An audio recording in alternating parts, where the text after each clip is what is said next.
미국 뉴욕에 있는 유대인 명문 종합대학인 예시바 대학교입니다. 이곳에서 우린 놀라운 광경을 볼 수 있습니다.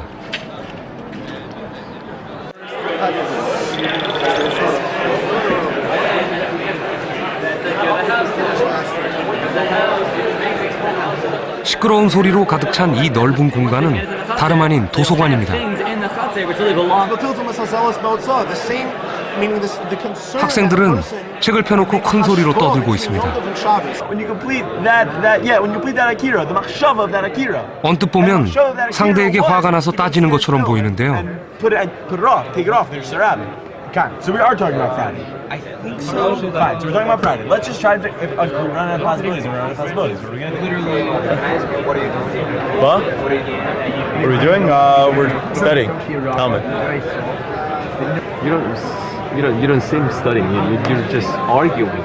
Yeah. So the way that it works is it's a unique learning style. Basically, the way it works is you learn in pairs called chabrusas. 학생들은 지금 하브루타 중입니다.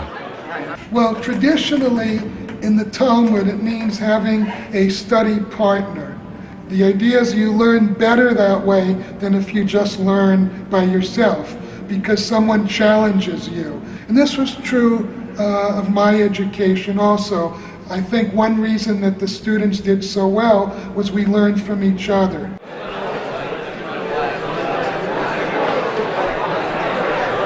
혼자 하는 공부보다 묻고 토론하는 공부를 중시하는 유대인들. 하브루타는 말하는 공부법입니다. I mean, it's true for everything. That speaking out an idea makes it clear for you. Also helps you remember what you're learning. Just teaching it over to someone else. For sure, it's radically different. You know, there's a saying that goes, if you can't. Some of us, are, as a favorite is, if you can't say it, you don't know it. If you, a lot of times, you think you know something you think makes sense, then you say it out, it sounds ridiculous, or you say it and you're. 유대인은 세계 인구의 0.2%밖에 되지 않습니다. 하지만 역대 노벨상 수상자 중 22%가 유대인이죠. 2013년에는 12명의 노벨상 수상자 중 절반이 유대인이었습니다.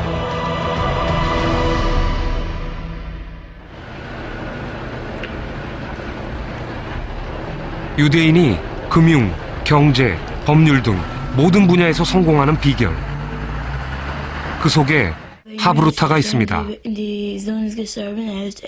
유대인은 탈무드를 소리내 읽는 것으로 공부를 시작합니다.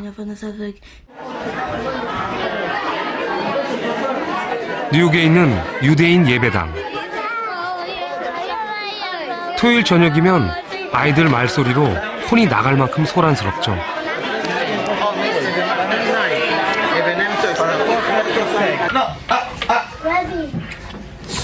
교실도 마찬가지입니다. 짝을 지어 큰 소리로 책을 읽습니다.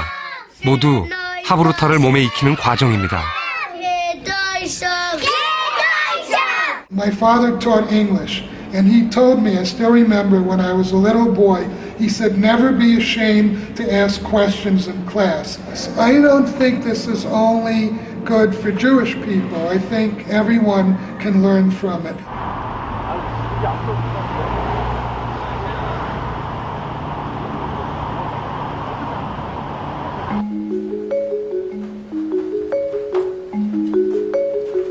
우리도 잠깐 공부를 해볼까요? 도서관 모양의 조용한 공부방입니다. 한 사람씩 칸막이로 나뉘어져 있죠. 지금부터 8명의 대학생들은 서양사의 한 부분을 공부하게 됩니다. 3시간 뒤 시험을 보기로 했습니다. 학교 시험도 아닌데 꼼짝 않고 열심히 공부하네요. 이렇게 열심히 해요? 시험 본다고 해서 옛날부터 시험 보면 막 연도 나오고 무슨 국가 이름 나오고 그런 것들 많이 나오잖아요. 일단 그런 것도 위주로 하고 있어요. 초반에는 형광펜으로, 그러니까 눈에 들어오는 문장 같은 거 형광펜으로 쳐서 먼저 한 번씩 다 읽고요. 그 형광펜 친 거랑 쓴 거를 쓰면서 노트 정리식으로 공부하고 있어요. 그런데 같은 시간 아래층에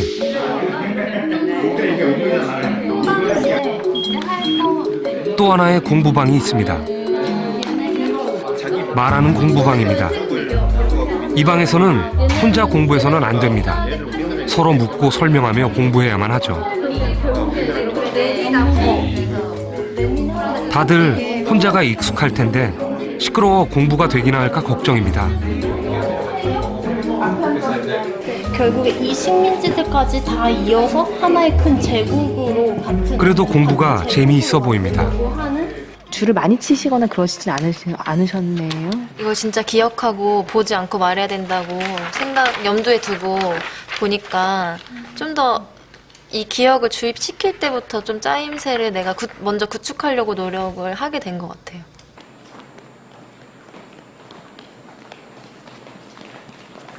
세 시간 뒤 조용한 공부방과 말하는 공부방 학생들이 모두 시험장에 들어섭니다. 또 하나의 공부방이 있었다는 걸 이제야 알았죠. 되게 기분이 어떠세요? 후회돼요. 더 열심히 할 걸 이렇게. 네, 편한 마음으로 보려고 했는데 더 잘 봐야 되는 것 같은데.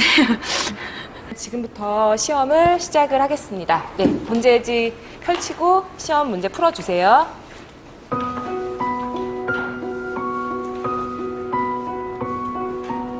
시험 문제는 빈칸을 채우는 단답형 5문제와 수능형 유추문제 5개, 그리고 서술형 5문제입니다. 대학 수학능력시험 검토위원이 문제를 출제했고 채점을 하게 됩니다.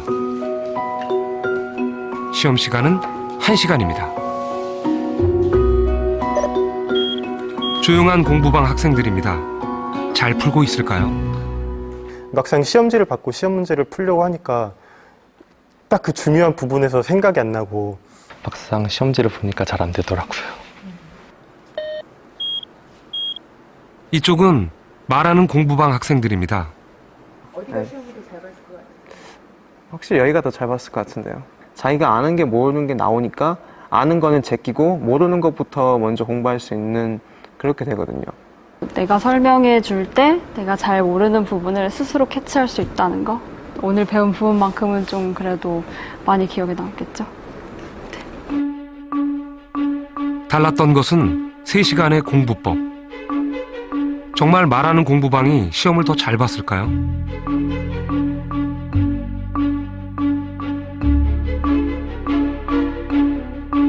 결과는 놀라웠습니다.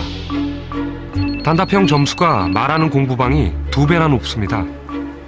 수능형 문제도 더 높은 점수를 받았고 서술형 역시 말하는 공부방이 2배 가까운 점수입니다.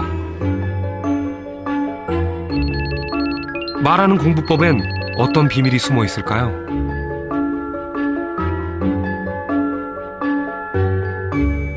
아마 처음 이런 장면을 보신 분들께서는 많이 놀라셨을 거예요.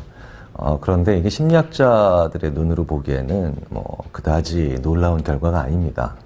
이른바 메타인지라고 하는 것이 있습니다. 우리가 일반적으로 하는 생각들, 이런 걸 인지라고 부릅니다. 그런데 이 인지를 바라보고 있는 또 다른 눈이 있습니다. 이걸 메타인지라고 하죠. 나의 사고 능력을 객관적으로 바라보는 또 하나의 눈, 메타인지.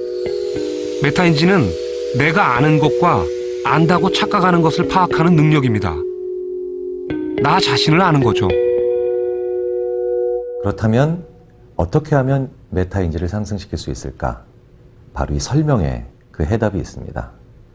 설명을 해보면 내가 아는 것과 모르는 것의 구분이 명확해지고, 그리고 내가 알고 있는 지식들이 인과관계, 즉 원인과 결과의 관계를 그리면서 정리가 됩니다. 듣기만 하며 지식을 집어넣는 것과는 달리